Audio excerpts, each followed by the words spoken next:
హిజ్రాలు దాచిపెట్టుకున్న సొత్తును కాజేసిన ఘరానా దొంగల్ని అరెస్ట్ చేశారు పోలీసులు. పెళ్లిళ్లు శుభకార్యాలకు వెళ్లి హిజ్రాలు తీసుకొచ్చిన సొత్తును తమ సొసైటీలో డిపాజిట్ చేస్తుంటారు. అక్కడ భారీగా బంగారం నగదు ఉంటుందనే సమాచారంతో రాజస్థాన్ గ్యాంగ్ రంగంలోకి దిగింది. పక్కా స్కెచ్ చేసి చోరీ చేసిన కేటుగాళ్లు కొన్ని గంటల్లో పోలీసులకు దొరికిపోయారు.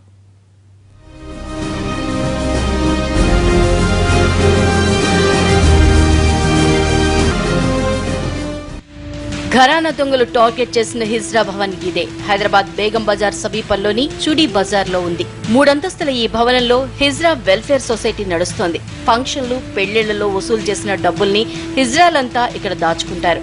సిటీలో ఉన్న హిజ్రాలందరికీ ఇది బ్యాంక్ లాంటిది. ఇక్కడ బాగా నగలు, డబ్బులు ఉంటాయని సొసైటీ భవనంలో అద్దెకు ఉండే రాజస్థాన్ కి చెందిన రమేష్ కు తెలిసింది.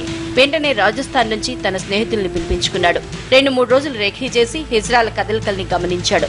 ఉదయం హిజ్రాలంతా సొసైటీకి తాళం వేసి బయటికి వెళ్లడం గమనించి రంగులోకి దిగారు.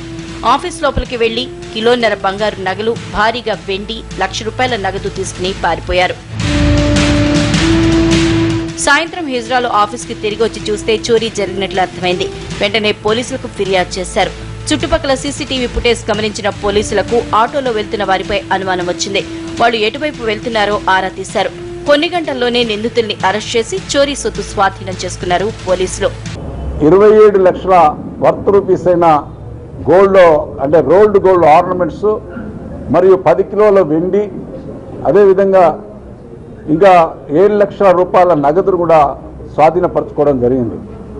వాళ్ళను మనకున్న వీడియో ఫుటేజ్ ఆధారంగా మరియు మనకున్న ఎవిడెన్స్ ఆధారంగా వెంటనే మన అధికారులు task force, Hyderabad city task force గారి సమన్వయంతో మనము ఈ కేసును ఛేదించడం అనేది జరిగింది.